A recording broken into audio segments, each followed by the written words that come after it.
ये भी आप जो सुन रहे हैं योग वशिष्ठ महारामायण, मूल वाल्मीकि रामायण। भरद्वाज ऋषि को वाल्मीकि जी बता रहे और भगवान राम को वशिष्ठ जी बता रहे। दो उत्तम वक्ता है और उत्तम श्रोता है। राम बादशाह कहते थे कि योग वशिष्ठ बार बार विचार करे तो आत्म साक्षात्कार अगर नहीं हो तो राम बादशाह सिर कटाएगा। इससे ऊंचे सदग्रंथ में सामान्य व्यक्ति की गति नहीं होती। तो सामान्य व्यक्ति को उचित है कि वो तीर्थ करे, यज्ञ करे, दान करे, पुण्य करे, उपवास करे, ताकि उसके पुण्य बढ़ जाए। तब इस ग्रंथ के सुनने में उसका अधिकार बनेगा तो रुचि होगी। अगर अधिकार नहीं है, पुण्याई नहीं है, तो ये शास्त्र सुनने में उसको अच्छा रस नहीं आएगा। ये इतना ऊंचा है, जैसे केजी पढ़ा हो, मिडिल हाई स्कूल हो गया हो तो कॉलेज में उसको चौंच खुपेगी। हाई स्कूल पास कर दिया हो तो कॉलेज के विषय में गति हो। ये आध्यात्मिकता का कॉलेज है, कोई साधारण नहीं। तो यहाँ वशिष्ठ जी कहते कि राम जी, वाल्मीकि जी कहेंगे भरद्वाज जी कि मनुष्य को पुरुषार्थ करना चाहिए। पूर्व का कैसा भी कर्म हो, कैसा भी प्रारब्ध हो, अभी उसे पुरुषार्थ करके अपना भविष्य उज्जवल करना चाहिए।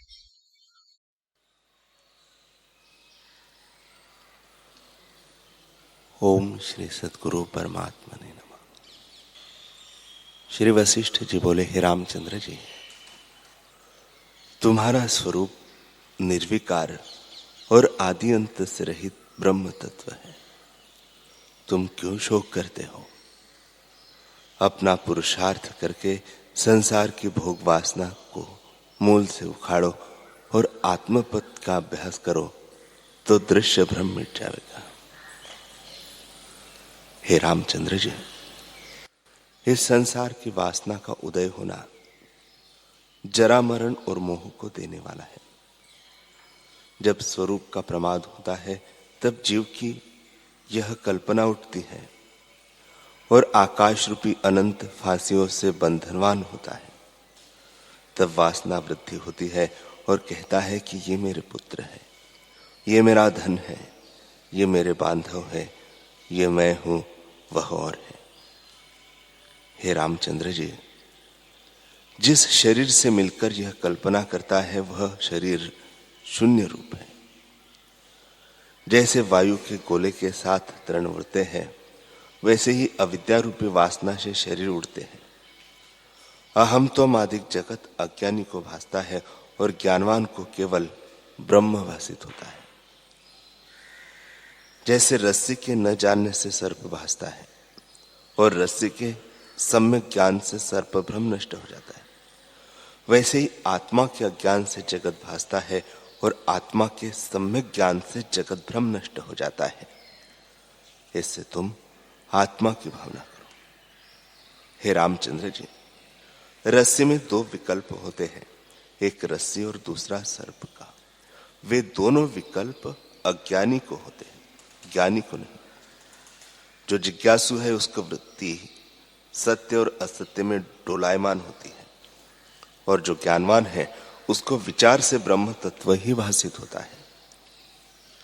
इससे तुम अज्ञानी मत होना, ज्ञानवान होना। जो कुछ जगत की वासना है उन सब का त्याग करो, तब शांतिमान होंगे। श्री योग वशिष्ठ महारामायण, निर्वाण प्रकरण, सर्ग 107। श्री वशिष्ठ जी बोले, हे रामचंद्र जी, मैं चिदाकाश रूप, न मेरे साथ कोई आकार है, न मैं कभी उपजा हूं और न मैं कभी मृतक होता हूं। मैं नित्य शुद्ध अजर अमर सदा अपने स्वभाव में स्थित हूं। मैं अनेक विकारों में भी एक रस हूं। जैसे स्वप्न में बड़े क्षोभ होते हैं तो भी जागृत शरीर को स्पर्श नहीं करते, क्योंकि उसमें हुए कुछ नहीं, आभास मात्र है। वैसे ही जगत की उत्पत्ति, प्रलय आदि क्षोभ में आत्मसत्ता को स्पर्श नहीं होता, अर्थात वह क्षोभ से रहित सदा अनुभव रूप है। जिस पुरुष ने ऐसे अनुभव को नहीं पहचाना, उसने सब कुछ सिद्ध होता है। जिस पुरुष ने ऐसे अनुभव को नहीं पहचाना जिससे सब कुछ सिद्ध होता है और उससे छिपाया है, वह तो महामूर्ख है और आत्महंता है। वह महाआपदा के समुद्र में डूबेगा। जिसको अपने स्वरूप में अहम प्रत्यय हुआ है, उसको मानसी दुख कभी स्पर्श नहीं करता। जैसे पर्वत को चूहा नहीं चूर्ण कर सकता, वैसे ही उसको दुख नहीं स्पर्श करता। जिसको आत्मा में अहम प्रत्यय नहीं, उसको शांति नहीं प्राप्त होती। जैसे बवंडर में उड़ा हुआ तृण स्थिर नहीं होता, वैसे ही देह अभिमानी को कभी शांति नहीं प्राप्त होती। जो अपने शुद्ध स्वरूप को त्याग कर अपने देह से मिला हुआ जानता है, वह क्या करता है? चिंतामणि को त्याग कर राख को अंगीकार करता है और शुद्ध चिन्मात्र अपने स्वरूप को त्याग कर देह में आत्म अभिमान करना समान है। हे रामचंद्र जी, जब जीव अनात्म में आत्म अभिमान करता है, तब अपने को विकारवान और जन्मता मरता मानता है, और जब देह अभिमान को त्याग कर आत्मा को आत्मा मानता है, तब न जन्मता है न मरता है, न शस्त्र से कटता है न अग्नि से जलता है, न जल से डूबता है और न पवन से सूखता है, क्योंकि वह निराकार, अविनाशी और चिदाकाश रूप है। हे रामचंद्र जी, यदि चेतन की मृत्यु होती तो पिता के मरने से पुत्र भी मर जाता और एक के मरने से सभी मर जाते, क्योंकि आत्मसत्ता चेतन एक और सब में अनुस्यूत है, पर एक के मरने से सब नहीं मरते। इससे चैतन्य आत्मा की मृत्यु कभी नहीं होती। शरीर को काटने से आत्मा नहीं कटता, शरीर के जलने पर आत्मा नहीं जलता। संपूर्ण विश्व भस्म हो जाए तो भी आत्मा भस्म नहीं होता। आत्मा नित्य, शुद्ध, अनंत, अच्युत रूप है, कभी स्वरूप से अन्यथा भाव को नहीं प्राप्त हुआ। हे रामचंद्र जी, मैं ब्रह्म रूप हूं, अर्थात सब में अहम रूप, निराकार, अखंड मैं ही हूं। न मुझको जन्म है और न मृत्यु है। सुख की इच्छा नहीं, न कुछ हर्ष है न शोक है, न जीने की इच्छा है न मरने की। जैसे रस्सी में सर्प और सुवर्ण में भूषण कल्पित है, वैसे ही आत्मा में वशिष्ठ नाम रूप में है।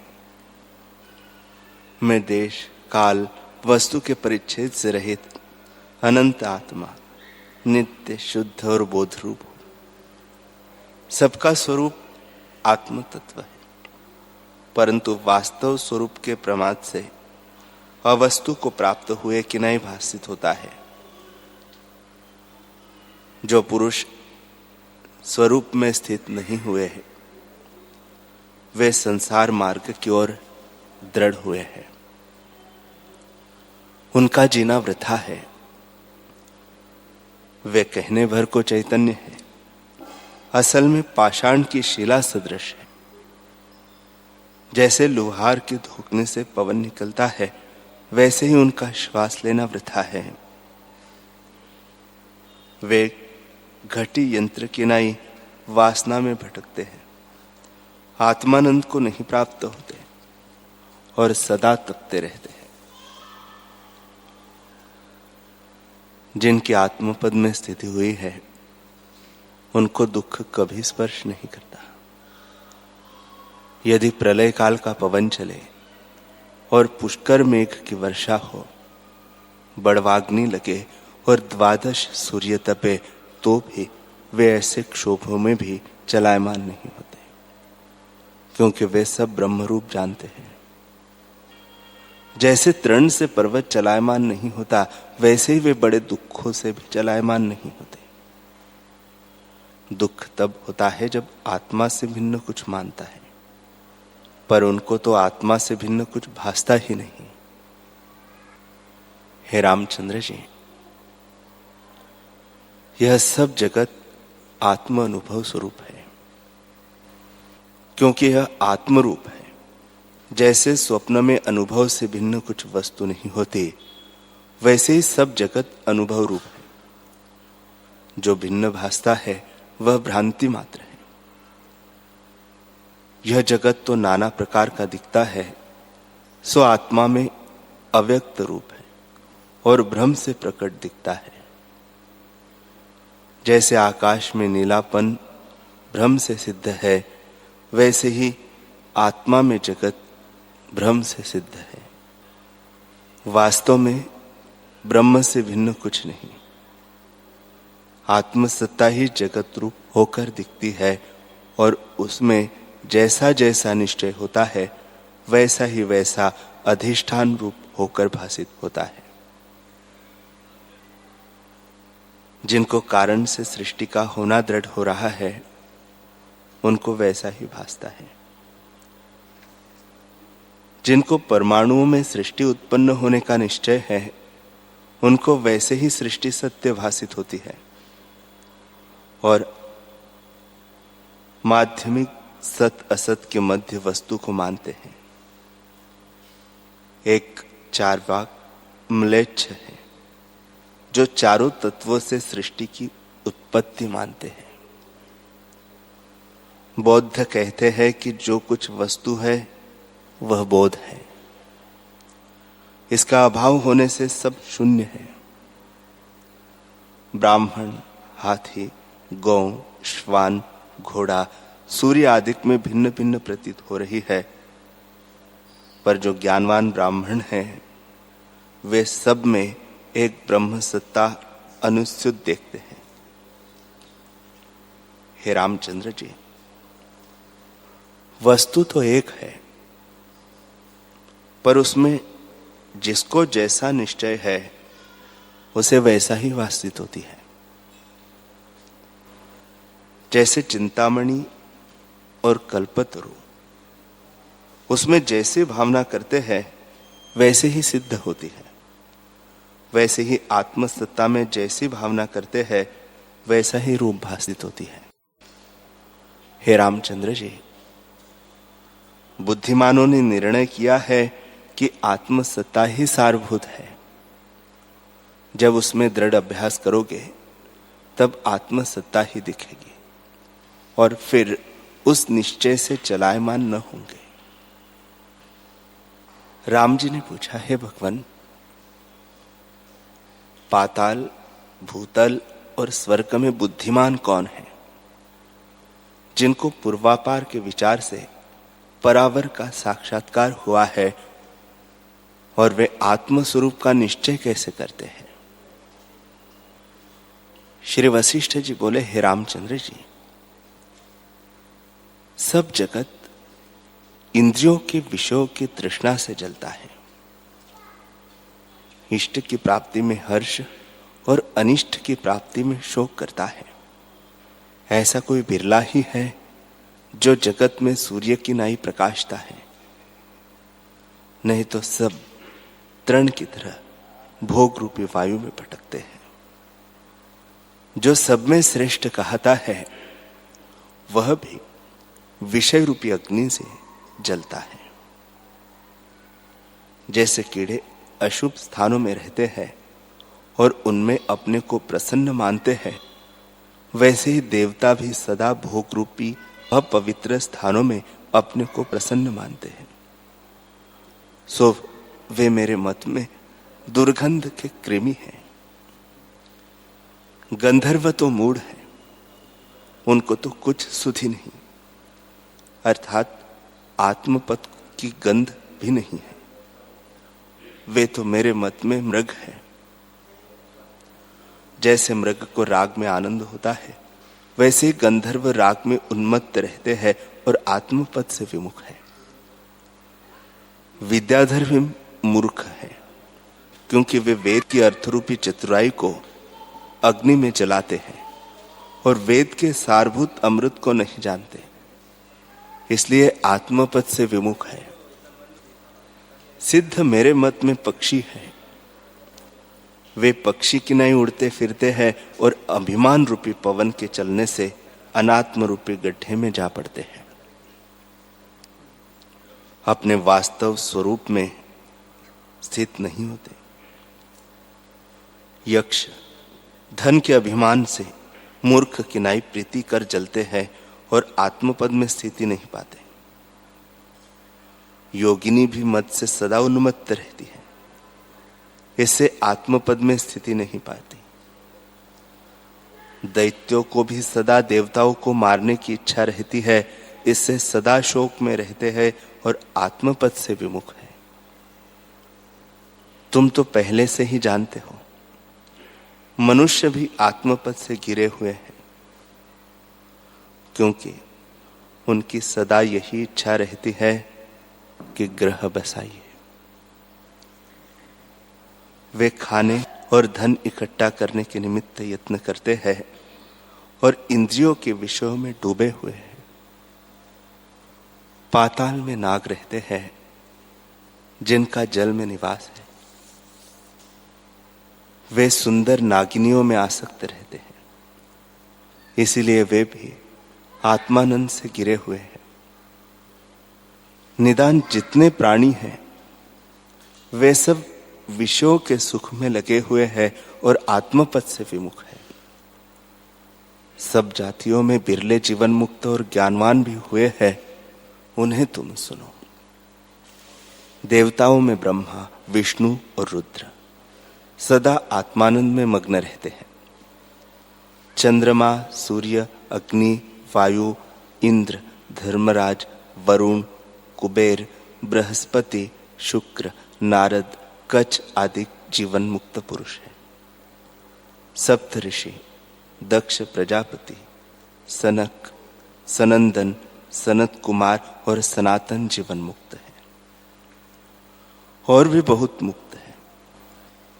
सिद्धों में कपिल मुनि, यक्षों में विद्याधर और योगिनी और दैत्यों में हिरण्यकश्यपु, प्रहलाद, बलि, विभीषण, इंद्रजित, सारमेय, चित्रासुर और नमूची आदि जीवन मुक्त है। मनुष्यों में राजर्षि और महर्षि, नागों में शेषनाग, वासुकी नाग आदि जीवन मुक्त है। ब्रह्मलोक, विष्णुलोक और शिवलोक में कोई कोई बिरले जीवन मुक्त है। हे रामचंद्र जी, जाति जाति में जो जीवन मुक्त हुए हैं, वे तुमसे संक्षेप में कहे हैं। जहां जहां देखता हूं, वहां वहां अज्ञानी ही बहुत है। ज्ञानवान कोई बिरला ही दिखता है। जैसे सब जगह वृक्ष बहुत है, परंतु कल्प वृक्ष बिरला ही होता है, वैसे ही संसार में अज्ञानी बहुत है, ज्ञानी कोई बिरला है। हे रामचंद्र जी, सूरमा और कोई नहीं, जिसकी आत्मपद में स्थिति हुई है वही सूरमा है और संसार समुद्र तरना उसी के लिए सुगम है। श्री वशिष्ठ जी बोले, हे रामचंद्र जी, जो विवेकी विरक्त चित्त पुरुष है, जिनके स्वरूप में स्थिति हुई है, उनको राग, द्वेष, काम, क्रोध, मोह, अभिमान, दंभ आदि विकार स्वाभाविक नष्ट हो जाते हैं। जैसे सूर्य के उदय में अंधकार स्वाभाविक निवृत्त हो जाता है और जैसे बाण को देखकर कौवा भाग जाता है, वैसे ही विवेक रूपी बाण को देखकर विकार रूपी कौवे भाग जाते हैं। विवेकी पुरुषों के हृदय में इतने गुण स्वाभाविक स्थित होते हैं कि वे किसी पर क्रोध नहीं करते और जो करते भी दिखते हैं सो किसी निमित्त मात्र जानना। उनके हृदय में सदा शांति और दया रहती है। जो कोई उनके निकट आता है वह भी शीतल हो जाता है, क्योंकि वे निरावरण स्थित है। जैसे चंद्रमा के निकट जाने से शीतलता होती है, वैसे ही ज्ञानवान के निकट आने से हृदय शीतल होता है और कोई पुरुष उनसे उद्विग्न नहीं होता। जो कोई निकट आता है उसको वे विश्राम के लिए स्थान देते हैं और उसकी कामना भी पूर्ण करते हैं। जैसे कमलों के निकट भंवरा आता है तो वे उसको विश्राम का स्थान देते हैं और सुगंध से उसको संतुष्ट करते हैं, वैसे ही संत जन निहाल कर देते हैं। वे यथाशास्त्र चेष्टा करते हैं और हेयोपादेय विधि को भी जानते हैं। जो कुछ उन्हें स्वाभाविक प्राप्त हो उसको वे शास्त्र की विधि सहित अंगीकार भी करते हैं और हृदय में गर्व की भावना से रहित है। उनमें सदा स्नान, दान आदि शुभ क्रिया स्वाभाविक होती है। उदारता, वैराग्य, धैर्य, शम, दम आदि गुण भी स्वाभाविक होते हैं। वे इस लोक और परलोक में भी सुख देने वाले हैं। जिनको संत जनों का आश्रय हुआ है वे ही तरे हैं। संत जन संसार समुद्र के पार के पर्वत हैं। जैसे समुद्र में बहुत जल होता है तो बड़े तरंग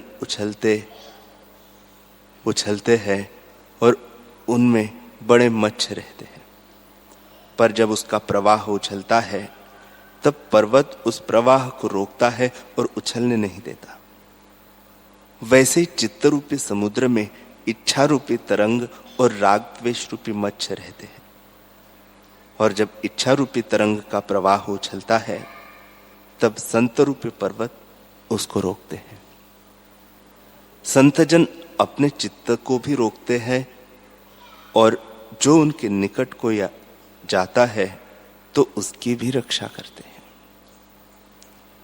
यदि शरीर नष्ट होने लगे अथवा नगर नष्ट होने लगे या निकट अग्नि लगे तो भी ज्ञानवानों का हृदय स्वरूप से चलायमान कभी नहीं होता। वे सदा अपने स्वरूप में स्थिर रहते हैं।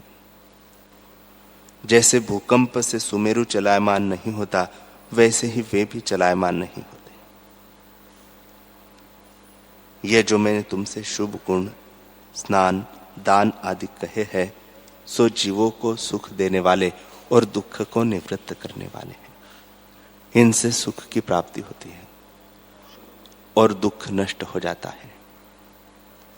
जब स्नान दान की ओर मनुष्य आता है तब संतों की संगति में उसका चित्त लगता है। जब संतों की संगति में चित्त लगा तब क्रम से परम पद की प्राप्ति होती है। ऐसे मनुष्य का यही कर्तव्य है कि शास्त्र के अनुसार शुभ चेष्टा करे और संतों के निश्चय का सदैव अभ्यास करे। हरि ओम।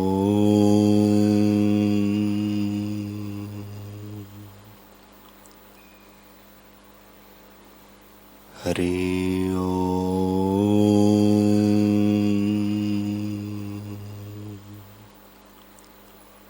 ओम सहना भवतु सहनौ भुनक्तु सह वीर्यं करवावहै तेजस्विनावधीतमस्तु मा विद्विषावहै। ओम शांति शांति शांति। श्री सद्गुरुदेव भगवान की जय।